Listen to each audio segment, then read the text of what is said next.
3 बार उनको सारा सामान लेकर के पलायन करना पड़ा। लेकिन आप सोच सकते हैं ये वही सरकार है जो एनआरसी के कागज मांगती है। क्या ऐसे लोग जिनका घर डूबा हुआ है वो एनआरसी के कागज को कैसे महफूज कर पाएंगे? आपको लगता है यहाँ पे एनआरसी होना चाहिए? दोस्तों, आज मैं मौजूद हूँ बारसोई प्रखंड के चौंदी गांव में और ये कटिहार जिले में पड़ता है। आप पूरे सीमांचल की स्थिति देखिए।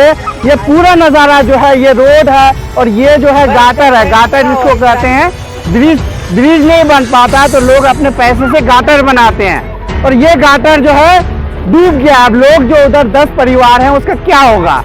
इतना पूरा एरिया खेत है, पूरा खेत है। लोग धान लगाए थे, अभी पूरा धान सबका बर्बाद हो गया। और सरकार प्रशासन इस गांव में न पके हुए भोजन को उपलब्ध कराया है, न कोई नाव की सुविधा की है। ये पूरा का पूरा ऐसी स्थिति पूरे सीमांचल से आ रही है।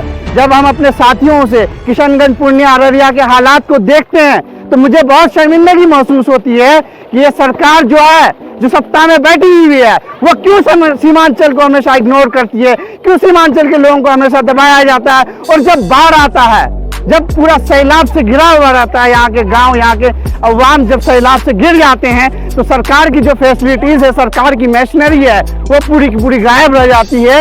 ये देख सकते हैं पूरा का पूरा सरकारी सिस्टम का फेल्योर है, सरकार के मशीनरीज का फेल्योर है।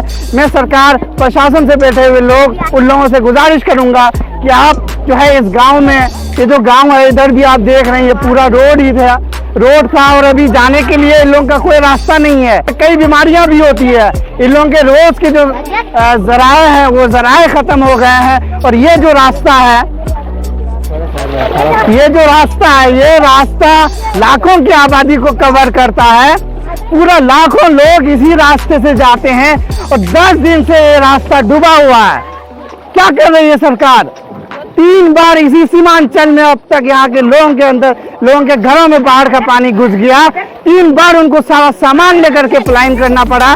लेकिन आप सोच सकते हैं ये वही सरकार है जो एनआरसी के कागज मांगती है। क्या ऐसे लोग जिनका घर डूबा हुआ है वो एनआरसी के कागज को कैसे महफूज कर पाएंगे? आपको लगता है यहाँ पे एनआरसी होना चाहिए? सरकार को ध्यान देना चाहिए कि इस रीजन में, खास करके ऐसे रीजन को देखे।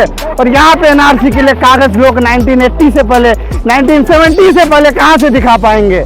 जब यहाँ पे लोगों को अपने जान की हिफाजत करने के लिए उनको काफी कठिनाइयों का सामना करना पड़ता है तो वो अपना कागज कहाँ से दिखा पाएगा? मैं सरकार में तो आके बच गया कागज जैसे बढ़ जाता है तो कागज कहाँ से दिखा पाएगा? ये सबसे बड़ा प्रॉब्लम है। उससे भी बड़ा प्रॉब्लम जो है ये सीमांचल जो पूरा एरिया है, महानंदा बेसिन प्रोजेक्ट अगर यहाँ पे हो जाता है पूरे सीमांचल में तो यहाँ के फसल, यहाँ के लोगों को इतनी तबाही होती है पूरे सीमांचल में, वो तबाही नहीं देखना पड़ता। करोड़ों रुपए के, किसानों के अरबों रुपए के फसल बर्बाद हो जाते हैं, उनके घर तबाह हो जाते हैं। 2017 के आप फ्लड देखेंगे तो उसमें बताया गया, उस रिपोर्ट में आप विकिपीडिया खोल के देख सकते हैं कि 1.78 करोड़ लोगों के घरों को तबाह कर दिया इस सैलाब ने।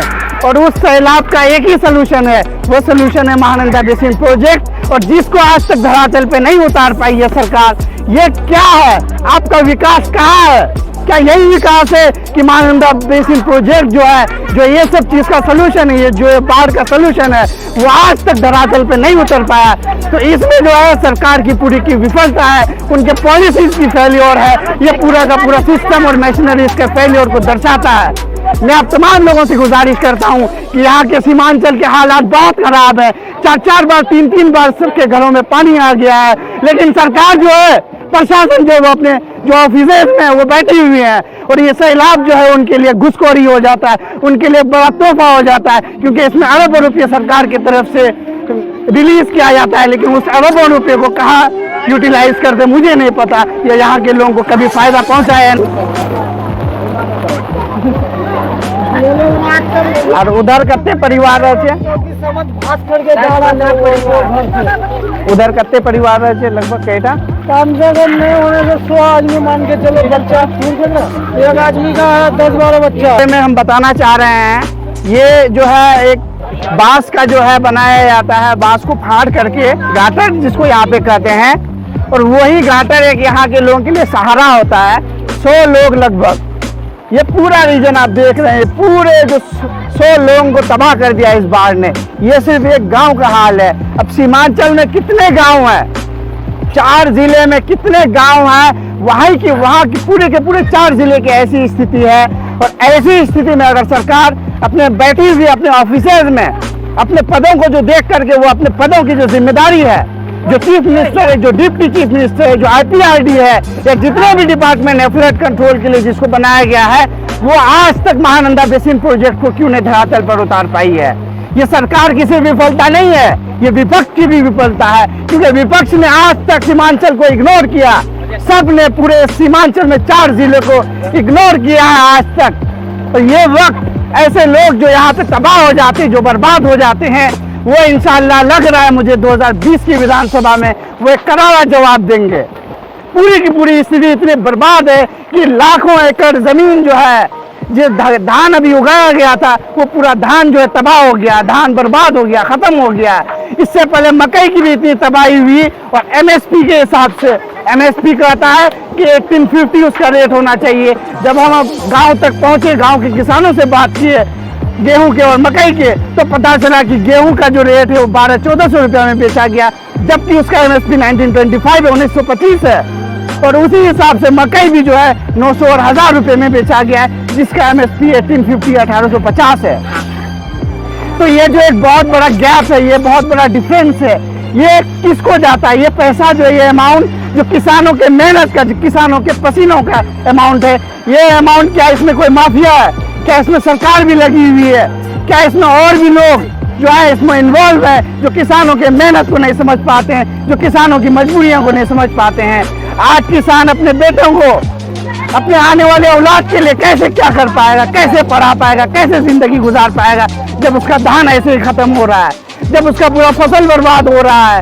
ये पूरा क्षेत्र स्थित पानी पानी है। ये सिर्फ किसी गांव का हाल है, जब हम दूसरे गांव में भी जाते हैं तो यही हाल, यही स्थिति उन गांव में भी होती है। हजारों लोगों को पलायन करना पड़ता है उनके पूरे सामान के साथ। और आज सरकार NRC लागू करना चाहती है, ये बहुत ही दुर्भाग्य की बात है। लेकिन यहाँ के लोगों को उठना पड़ेगा, यहाँ के लोगों को जागना पड़ेगा अपने हुकूक के लिए, ताकि वो अपने हुकूक की तहफ़्फ़ुज़ कर सके। 75 साल आज़ादी के हो गए, लेकिन इस पूरे के पूरे सीमांचल को इग्नोर किया गया। और महानंदा बेसिन प्रोजेक्ट में बार बार इस चीज़ पे फोकस कर रहा हूँ, सरकार को ये लागू करना पड़ेगा। अगर महानंदा बेसिन प्रोजेक्ट नहीं लागू होती है तो अभी तक 2020 में 4 बार लोगों के घरों में पानी घुस चुका है। जो लोग निचले क्षेत्रों में रहते हैं, जो लोग नदी के बगल में रहते हैं, वहाँ पे 4 बार पानी घुस गया है। जब इतना बार पानी घुस जाता है तो पलायन करने पर मजबूर हो जाते हैं सारे सामान के साथ। तो आप सोच सकते हैं कितनी मुश्किलात का सामना करना पड़ता है। मैं आप तमाम लोगों से, जो लोग जहाँ तक ये वीडियो पहुँचेगी, मैं आप तमाम लोगों से गुजारिश करता हूँ, निवेदन करता हूँ, आग्रह करता हूँ कि आप सीमांचल की आवाज़ में आवाज़ लगा करके सरकार तक पहुँचाएं हमारी बात को।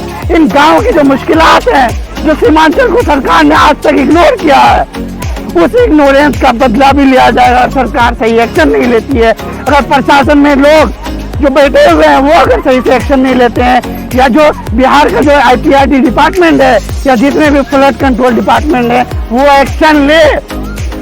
क्योंकि ये लगातार हफ्ते दिनों से बारिश हो रही है, 10 दिनों से लगभग बारिश हो रही है।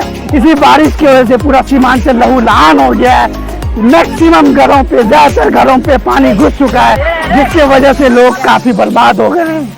कैसे ये अपने आलो औलाद के लिए, कैसे ये अपनी आने वाली नस्लों को पढ़ा सकेंगे, या अच्छे। यहाँ पे एक बहुत बड़ा जो प्रॉब्लम है वो इंडस्ट्रीज का प्रॉब्लम है। लोग जाते हैं दिल्ली, मुंबई, गुजरात, चेन्नई, दूसरे स्टेट में जाकर के काम करते हैं, लेकिन सरकार ने इस रीजन में क्यों नहीं अब तक इंडस्ट्रीज इस्टेब्लिश किया? क्यों सरकार ने इस रीजन में अब तक जो फैक्ट्रीज इस्टेब्लिश किया? IMU किशनगंज सेंटर जो अभी तक 134 करोड़ रुपया वहाँ के लिए रिलीज किया गया था, वो भी एक लॉलीपॉप निकला जो मुसलमानों को वोट बैंक के लिए इस्तेमाल किया फिर वो सिर्फ कांग्रेस ने। वो आज तक उसका कुछ नहीं हो सका, जो अभी बर्बाद होने की हालत पे है। पूरी की पूरी सीमांचल में बच्चे कैसे पढ़ सके? अच्छे स्कूल और कॉलेज नहीं है, अच्छे यूनिवर्सिटीज नहीं है। जब यहाँ के लोगों की तबीयत खराब होता है तो उन्हें सिलीगुड़ी या दूसरे स्टेट जो है, या पटना लेके जाना पड़ता है। यहाँ पे एक अच्छा अस्पताल नहीं है, एम्स तो दूर की बात है, यहाँ पे एक अच्छा मेडिकल कॉलेज ही मिल जाए, वो यहाँ के लोगों के लिए बहुत खुशी की बात होगी। इन सारी चीज़ों के बाद मैं अपनी बात को खत्म। यहाँ जो है जिस सैलाब के कारण जो है यहाँ पे कुछ घर है जिसका तादाद 100 का संख्या में है। ये लोग 2-4 बार से बहुत ही ज़्यादा दिक्कत का सामना करना पड़ रहा है। और यहाँ जो एक लकड़ी का एक ये बनाया गया था तो ये डूब चुका है और इस घर से आने जाने वाले को बहुत दिक्कत का सामना करना पड़ रहा है। और इसी के कारण यहाँ इधर जो आप देख रहे हैं आप लोग, जो धान था, फली था और भी अगर फसलें थी सारी की सारी तबाह हो गई है। इसी के कारण हमारा जो है सरकार से निवेदन है जो खास तौर पर ध्यान दे इस चीज़ पे।